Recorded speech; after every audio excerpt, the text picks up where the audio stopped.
বন্ধুরা, সালাম ইসলামের পথে থাকায় এবারও সালাম সুস্থ হয়ে বাড়ি ফিরতে পেরেছে। চেয়ারম্যান রাশেদ ও সগির মিয়া এরা সবাই মিলে সালামকে মারধর করে পাশের গ্রামে ফেলে দিয়ে আসে।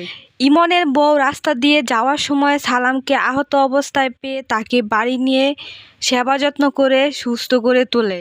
ইমন আগের সব পাপ কাজ ভুলে এখন থেকে সে 5 ওয়াক্ত নামাজ আদায় করে, এমনকি ভালো পথে চলে। তো বন্ধুরা, নিজের চাকর নিজেই মনিব এই নাটকের 8 নম্বর পর্বটি কবে আসবে তা আজকের ভিডিওতে জানিয়ে দিব। তো হ্যালো ভিউয়ার্স, আসসালামু আলাইকুম। আশা করি আপনারা সকলে অনেক বেশি ভালো আছেন। তো ইতিমধ্যেই হয়তোবা আপনারা নিজের চাকর নিজেই মনিব এই নাটকের 7 নম্বর পর্বটি দেখে ফেলেছেন।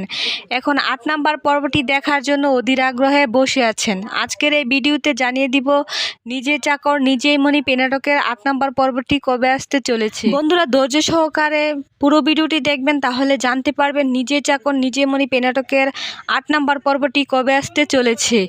বন্ধুরা, আপনারা যদি আমাদের চ্যানেলে নতুন সদস্য হয়ে থাকেন তাহলে অবশ্যই চ্যানেলটিকে সাবস্ক্রাইব করে দিবেন, কারণ আমরা প্রতিনিয়ত এই সকল ভিডিওর আপডেট দিয়ে থাকি। বন্ধুরা, এই নাটকে দেখা যায় চেয়ারম্যানের পথের কাঁটা হলো সালাম। তারা চেয়েছিল সবাই মিলে সালামকে একেবারে এবার শেষ করে ফেলবে, কিন্তু সালাম এবারও সুস্থ হয়ে বাড়ি ফিরতে পেরেছে। সালামকে শেষ করতে পারেনি বলে চেয়ারম্যান আবার অন্য প্ল্যান করে।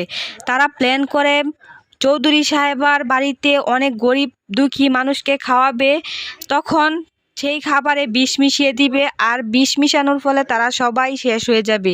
এতে করে চৌধুরী সাহেবার দুর্নাম হবে, এমনকি তার জেল ফাঁসিও হতে পারে। এই ফাঁকে চৌধুরী সাহেবার সমস্ত সম্পত্তি চেয়ারম্যান নিজের নামে করে নিবে।